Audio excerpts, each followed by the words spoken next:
Hi friends, నేను మీ ఉషాని. మీరు బాగున్నారా? నేను కూడా బాగున్నాను. మీరు బాగుండాలని మనస్ఫూర్తిగా కోరుకుంటున్నాను. మీరు డైట్ చేసేవాళ్ళు ప్రతి ఒక్కరు మీ డైట్లో దీన్ని యాడ్ చేయండి. చాలా బాగుంది, సూపర్ రిజల్ట్ ఉంది. అలాగే సబ్స్క్రైబ్ చేసుకోవటం మర్చిపోమాకండి. వీడియో స్కిప్ చేయకుండా చివరి వరకు చూడండి. ఇంకెందుకు కావాల్సిన రెసిపీలోకి వెళ్దాం రండి ఫ్రెండ్స్. ముందుగా బార్లీ గింజలు నేను ఇట్లా చిన్న గ్లాస్కి తీసుకున్నాను. ఈ చిన్న గ్లాసు సరిపోతుంది. మీరు తినే క్వాంటిటీని బట్టి తీసుకోండి. ఈ గింజలు ఎలా ఉన్నప్పుడే ఒకసారి కడిగేసి పచ్చాగా మిక్సీ చేసుకొని ఆ వాటర్తో అలాగే నానబెట్టేసుకోండి. అప్పుడు మీరు ఉడికించుకోండి, చాలా బాగుంటుంది. నేను ఇలా ట్రై చేశాను, మీరు అలా ట్రై చేయండి. అలాగే అది శుభ్రంగా కడిగి 1 గంట పాటు నానబెట్టుకోవాలి. అవి నానుతూ ఉంటాయి కదా, ఈ లోపల మనం స్టవ్ వెలిగించుకొని బండి పెట్టుకొని 2 టేబుల్ స్పూన్ ఆయిల్ వేసుకుంటున్నాను. ఆయిల్ కొంచెం వేడైన తర్వాత దీంట్లోనే పోపు దినుసులు వేసుకోవాలి. ఇవి కూడా కొంచెం లైట్గా గోల్డెన్ కలర్ వచ్చే వరకు ఫ్రై చేసుకోవాలి. ఎందుకు అవి మీరు గింజల్లాగా వేసి మాకు అట్లా చెప్తున్నారనేసి నేను అది చేసిన తర్వాత అనిపించింది, అరే అట్లా చేస్తుంటే బాగుండేదని, అందుకని మీకు చెప్తున్నాను. అలాగే ఇక్కడ ఒక ఉల్లిగడ్డ వేస్తున్నాను, చిన్నగా కట్ చేసింది. క్యాప్సికమ్, క్యారెట్ కూడా వేస్తున్నాను. మొత్తం ఇవన్నీ లైట్గా కొంచెం మగ్గేలా మగ్గించుకోవాలి.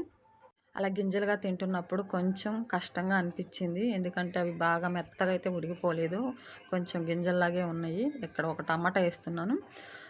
అలాగే మీరైతే తప్పకుండా పచ్చాగా మిక్సీ పట్టుకోండి.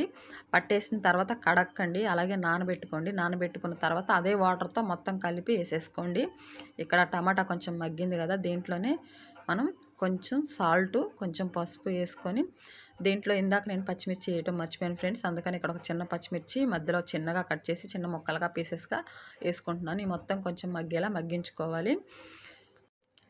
అసలు సూపర్గా పనిచేసింది ఫ్రెండ్స్. ఓట్స్ ఉప్మా ఎలా అయితే ఉంటుందో అలాగే ఉంది ఈక్వల్గా. కొంచెం కాకపోతే టేస్ట్ దానికి దీనికి కొంచెం తేడాగా ఉంటుంది, కానీ ఆల్మోస్ట్ ఒకేలాగా ఉంది. కొంచెం కొత్తిమీర వేసాను, ఆల్మోస్ట్ అలాగే ఉంది. తప్పకుండా ట్రై చేయండి. ట్రై చేసి మీకు ఎలా ఉందో కామెంట్ బాక్స్లో కామెంట్ చేయండి. మీరు ఉప్మాలా తీసుకోవచ్చు, సూప్లా తీసుకోవచ్చు, పాయసంలా తీసుకోవచ్చు. ఈ బార్లీ గింజలో గంట పాటు నానబెట్టుకున్నాక చూసారా అట్లా నానియో. ఇంక ఇదే వాటర్తో మొత్తం మనం దీంట్లో వేసేసుకుందామండి. వాటర్తో సహా ఈ బార్లీ గింజలు కూడా ఇలా వేసేసుకోవాలి. నేనైతే 4 గ్లాసులు వాటర్ తీసుకున్నాను. ఒక గ్లాస్కి 4 గ్లాసులు వాటర్, ఎందుకంటే ఇవి ఉడకటానికి టైం పడుతుంది కాబట్టి 4 గ్లాసులు వాటర్ తీసుకున్నాను. మీరు చూసుకొని మీరు తీసుకునే క్వాంటిటీని బట్టి ఉడికించుకోండి. ఇది మొత్తం ఇలా కొంచెం కలుపుకున్న తర్వాత మూత పెట్టేసి దీన్ని బాగా ఉడికించుకోవాలి. మూత పెట్టేసుకున్నాం కదా, ఒక 10 నిమిషాల తర్వాత ఇది ఒకసారి మూత తీసి చూద్దామండి ఎంతవరకు వచ్చిందో. చూసారుగా ఎంత పర్ఫెక్ట్గా వచ్చిందో. ఇంతే ఫ్రెండ్స్, బార్లీ గింజల ఉప్మా చాలా బాగుంది. ఇలా గింజలుగా ఉండటం వల్ల కొంచెం ఇబ్బందిగా అనిపించింది. మీరైతే కొంచెం పచ్చాగా మిక్స్ చేసుకోండి. పదే ఎందుకు చూస్తున్నానంటే నేను చేసిన మిస్టేక్ మీరు చేయొద్దని చెప్పేసి చెప్తున్నాను.